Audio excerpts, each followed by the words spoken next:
So I know I'm in the middle of one series, and I am editing that. But considering the events of the week, I'm kind of in a different mood, and I was thinking about a strange series. No, the series isn't strange. The painting is strange, but the series is not. I was thinking about starting another series of hand painting, and I will explain that after the intro.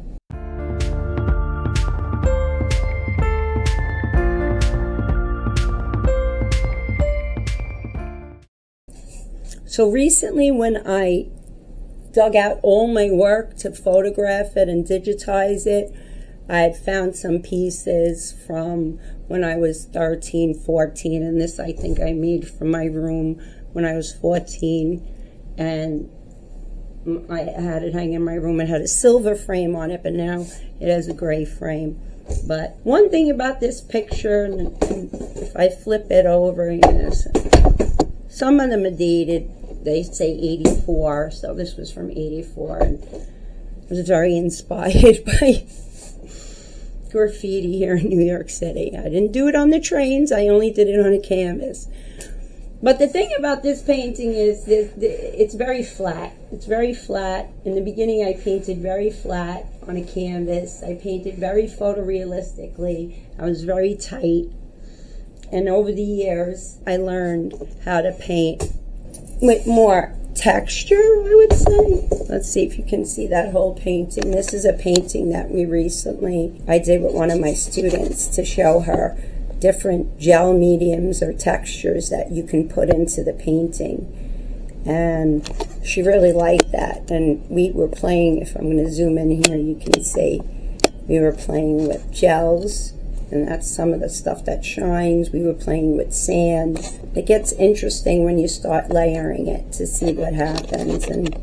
And so we did it over the course of a few weeks. This is my version. This is not her version. This was a canvas that I had hanging around, and I wanted to paint over it. And now I'm going to stick it on the wall here in the studio.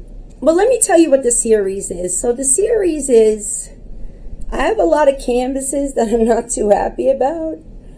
And of course, I'm not going to paint over my strange that I made when I was, no, I can't paint over that. And I'm still strange, so no. But I have these other canvases here, and I really don't know what my intention was. Intention is a big thing that I'm teaching my students right now. Like, why are you making that piece? Yes, it's about a cat, but what is that cat doing? What do you want to show about the cat? Even in abstract, I feel you have to have some kind of intention or end goal. I don't know what mine was here.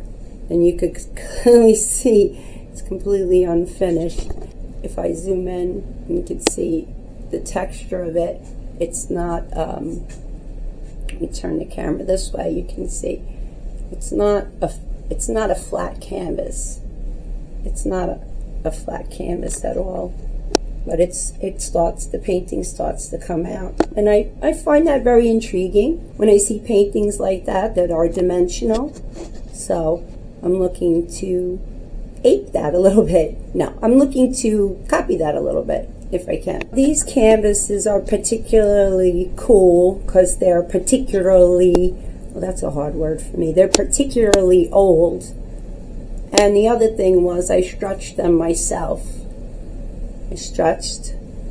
I put the bars together myself. That's my fingerprint smear on the back of the canvas. Here's a little sticker talking about archival quality and how to keep it. And if I turn it this way, you can see my sloppy staples all the way around. And that's my folded corner, neatly folded corner. And here's the story about this canvas. What was I thinking? I have no idea. I have no idea what my intention was. I think at the time that I was playing with my charcoal, and I guess I wanted to play with grayscale on a canvas with paint. And while that is a very interesting idea, I don't think I was successful at it at all, if that was my intention. But we're going to see what we can create out of this. And my intention is to paint over it and have you watch me paint over it, and we'll talk about it, and you tell me whether the first is better or the second. So on this one, I had intention, but I was not successful at the execution. And my intention was, I think I was studying Braque at the time and Picasso, and I wanted to see if I can create a painting like Woman Descending Stairs with an airbrush. And what you get is some really flat, boring cubism there with an airbrush, as you can see. And what I want to do now is, I don't want to completely cover the cubist painting underneath, but I want to see if I can enhance it, if I can keep some of that airbrush quality from the 1980s. Doesn't it scream 80s? But I want to see if I can keep the original painting and also enhance it, and that's the goal for this one. Now, this last painting here has haunted me for 30-something years. I don't know what I was thinking. I don't know what I was trying to create. And I had the nerve to hang it in a gallery showing at Brooklyn College. And my professor said really not nice things about it. He was my art history professor. He wasn't my art instructor, but that really doesn't make it any nicer, you know, any easier to take. And this thing is a sloppy mess. I mean, I don't know what I could create from this. But again, it's so sad to, I mean, I have these relics from the past, and I did all this work stretching canvases out, you know, and making my own sizes for my own paintings. You know why? And since I picked my own dimensions, I apparently had an intention or an idea. Can I remember the idea now? No. I mean, I can't remember the idea from 30-something years ago.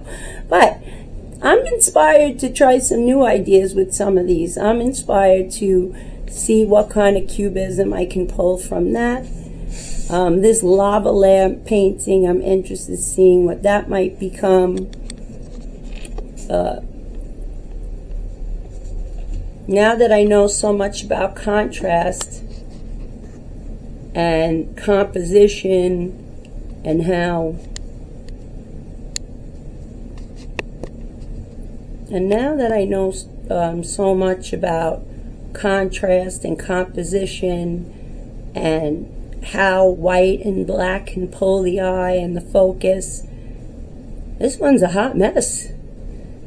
But I'm not going to change it completely. Let's see what I can do with it. I'm very into restoration instead of destruction. And the last painting, I kind of remember my intention here on this one. I was using somebody's favorite color palette as an inspiration, and I'm going to see what I can do with that, maybe some more texture on it. So I hope you come back and watch, and I hope it's an interesting series. And I promise, number 3 for the eyes is coming soon. Take care. Bye.